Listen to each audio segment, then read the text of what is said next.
Hello বন্ধুরা, সবাই কেমন আছো? আশা করি ভালো আছো। আমার ছোট্ট পেজে তোমাদেরকে অনেক অনেক ভালোবাসা অ্যান্ড ওয়েলকাম। তো তোমাদের ভালোবাসাতেই তো আজ আমার 27K ফলোয়ার্স কমপ্লিট হয়ে গেছে। তোমরা আমাকে আরও ভালোবাসা দাও যেন আমার 27K বদলে 50K হয়ে যায়। আর তোমাদের এই ভালোবাসা ছাড়া তো আমি কখনোই এতটা দূর পৌঁছাতে পারতাম না। আর এই ভিডিওটা না আমার অনেক দিন আগের করা, তো এডিটিং এতদিন করতে পারিনি, সময় পাইনি সেরকম। তো এটা হলো সেই আমরা রিসেপশনে গেছিলাম কাকার ছেলে ভাইয়ের। তো সেইখানে মানে কাকার ছেলের আমার ভাই হয়। তো সেই রিসেপশনের পরেই আমরা ওখান থেকে ঘুরতে গেছিলাম। তো কীভাবে কখন এসছিলাম তোমাদের তো আগের ভিডিওতে বলা ছিল।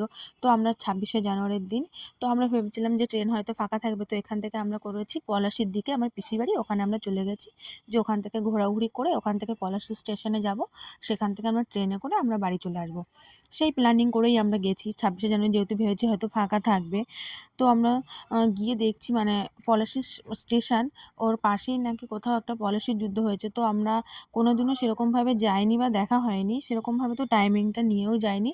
তো সেই কারণে আমাদের দেখা হয়নি। তো যাবো, কখনো এক সময় গিয়ে দেখবো, তোমাদেরকেও দেখাবো। তো তোমাদের সাথে কথা বলতে বলতে আমরা পিসির বাড়ি চলে এসেছি একবারে ব্যাগপত্র গুছিয়ে নিয়ে। তো এসে দেখছি এইখানে সব রান্নার জোগাড় হচ্ছে, মানে খাওয়া দাওয়া হবে, আমাদের দুপুরে পিকনিক মতন করা হবে একটা ছোট। তো এসেই তারপরে দেখছি যে আমার ভাইয়েরা মিলে, মানে পিসির ছেলে কাকার ছেলে সব মিলে, আমার নিজের ভাইও রয়েছে, এটা এই যে হোয়াইট কালারের গেঞ্জি পরা, এটা দুটোই হোয়াইট করে কী বোঝাবো, একটা পিসির ছেলে একটা আমার ভাইয়ের, একটা পিসির ছেলে রয়েছে আমার ভাই আর একটা আমার নিজের ভাই।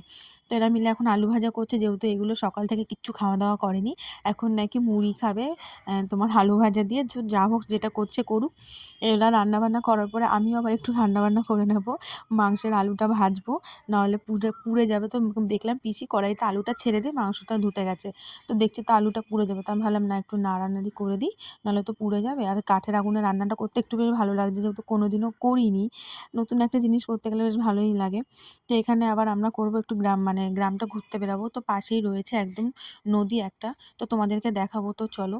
আর তার আগে পাশেরগুলো হলো সব লেবু গাছ। এর আগে যখন এসেছিলাম তখন দেখেছি প্রত্যেকটা গাছে লেবু ছিল, লেবুগুলো খেয়েও দেখেছি প্রচণ্ড টক। তো এখন দেখছি লেবু হয়নি, সবগুলো মৌসুম্বি গাছের লেবু, মানে প্রত্যেকটা লেবু ছিল আগেরবার, এখন একটা লেবু হয়নি। তো আমরা মানে এরকম এক সময় গিয়েছি, কিন্তু আগে না পরে আমার অতটা মনে নেই। তো এখন এই দেখো তোমাদের সাথে কথা বলতে বলতে আমরা আবার প্রায় নদীর পাড়ে চলে এসেছি পাড়ে।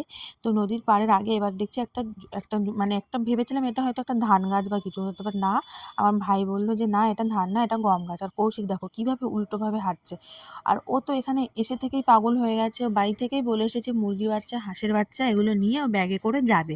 আর যেগুলো আমার প্রত্যেকটা জিনিসেই মানে বিরক্ত লাগে, ওরা তো কীরকম নোংরা করে তো সবাই জানো।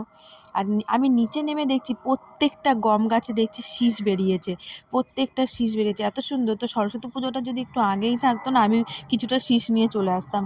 আর এই নদীটা মানে যখনই মানে নদীটা নাকি আরও কাছাকাছি ছিল, প্রত্যেক বছর নাকি চড়া পড়ে পড়ে নদীটা দূরে সরে যাচ্ছে। মানে নদীর তো একটাই নিয়ম আছে, যে পার গড়ে তার অন্য সাইডে, মানে কীরকম একটা বেশ কথা আমার নিজেও মনে নেই, বলতে পারছি না। তো আমরা চলো যাই একটু গিয়ে করতে যাই, গিয়ে ঘোরাঘুরি করি, মানে নদীর নিচটা দেখবো, ওখানে অনেক ধরনের শ্যাওলা আছে, বেশ দেখতে বেশ ভালো লাগে।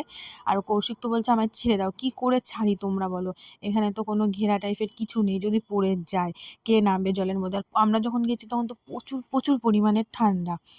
তো এখান থেকে ঘোরাঘুরি করে আবার যাই বাড়ির দিকে, দেখি রান্নাবান্না কমপ্লিট হলো কি না, যেহেতু আমাদের ট্রেন রয়েছে 4:20-তে, সেই অনুযায়ী আমাদেরকে তাড়াতাড়ি বেরোতে হবে। তো এসে দেখছি মোটামুটি রান্না হয়ে গেছে, আর এই মহারাজা ভাত রান্না করছে। ভাত হয়েছে কি না মানুষের, তো আমরা ভাতটা একটু হাতায় করে তুলে দেখি, আর ও কী করছে, খেয়ে চেক করছে ভাত হয়েছে কি না। কী বলবো তোমাদের সাথে, সেরকম কিন্তু ভিডিওটা লং করতে পারিনি। তো আমরা খাওয়া দাওয়া করে বাসে করে চলে এসেছি স্টেশন থেকেই আমরা চলে যাব বাড়ি। কিন্তু স্টেশনে এসে ট্রেনে এত ভিড়, আমাদেরকে আবার কৃষ্ণনগর নেমে ট্রেন চেঞ্জ করতে হয়েছে, তারপরে আমরা বাড়ি গেছি, মানে 3টে ট্রেন আমাদের চেঞ্জ করতে হয়েছে। তো আজকের মতন বিদায় নিচ্ছি, দেখা হবে পরের ভিডিওতে, টাটা।